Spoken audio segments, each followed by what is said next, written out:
আসসালামু আলাইকুম। জানিয়ে দেব এই মুহূর্তে হাতে পাওয়া সর্বশেষ ভয়ঙ্কর কিছু আন্তর্জাতিক আপডেট বাংলা সংবাদ। শুরুতেই থাকছে সংবাদ শিরোনাম। শুরুতেই জানিয়ে দেব গাজায় ৭৫০ বছরের পূর্ণ মসজিদ ধ্বংস করল ইসরায়েল।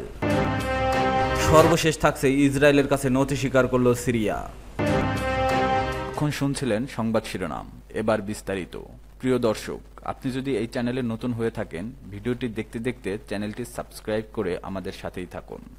গাজায় ৭৫০ বছরের পুরনো মসজিদ ধ্বংস করল ইসরায়েল। অবরুদ্ধ গাজা উপত্যকার গাজা সিটির তুফা এলাকার একটি পুরনো মসজিদে বোমা হামলা চালিয়েছে দখলদার ইসরায়েল। ১৩ শতকের শেষ দিকে মসজিদটি তৈরি করা হয়। মঙ্গলবার হামলা চালিয়ে মসজিদটির মিনার পুরোপুরি ধ্বংস করে ফেলা হয়েছে।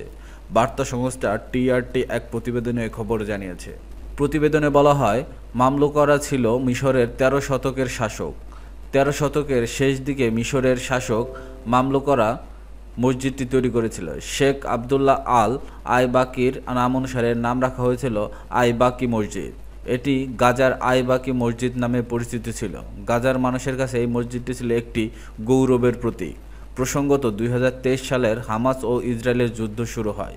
গত ২ বছরে গাজার বহু পুরাকীর্তি ও ধর্মীয় স্থাপনা ধ্বংস করে দিয়েছে ইসরায়েল।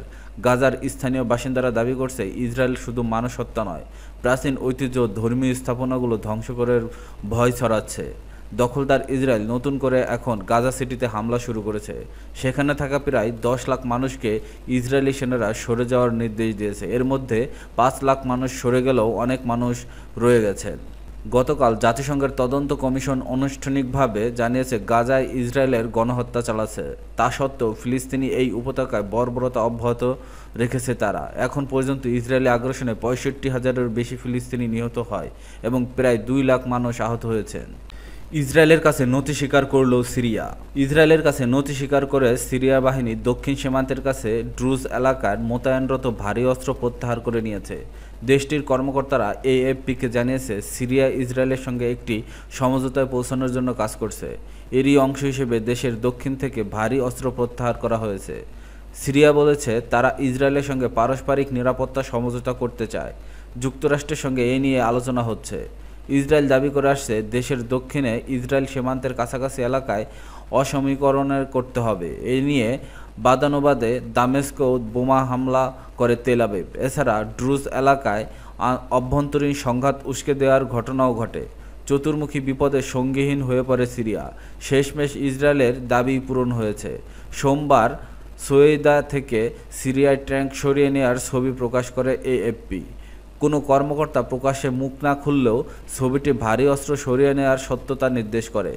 ইসরায়েলি হস্তক্ষেপের ফলে দক্ষিণের স্থিতিশীলতা পুনরুদ্ধারের জন্য যুক্তরাষ্ট্র এবং জর্ডান সমর্থিত রোডম্যাপের অংশ ছিল এই অস্ত্র প্রত্যাহার। একজন সিরিয়ার সামরিক কর্মকর্তা এএফপিকে জানায়, ওই এলাকা থেকে ভারী অস্ত্র প্রত্যাহার করা হয়েছে। সিরিয়া বাহিনী দক্ষিণ সিরিয়া থেকে তাদের ভারী অস্ত্র প্রত্যাহার করেছে। সামরিক কর্মকর্তা নাম প্রকাশ না করার শর্তে আরও জানান, সহিংসতার পর প্রায় ২ মাস আগে এই প্রতিক্রিয়া শুরু হয়েছিল। দামেস্কের একজন কূটনৈতিক নাম প্রকাশ না করার শর্তে জানান, প্রত্যাহার দেশের দক্ষিণে রাজধানীর বাইরে প্রায় ১০ কিলোমিটার পর্যন্ত বিস্তৃতি ছিল।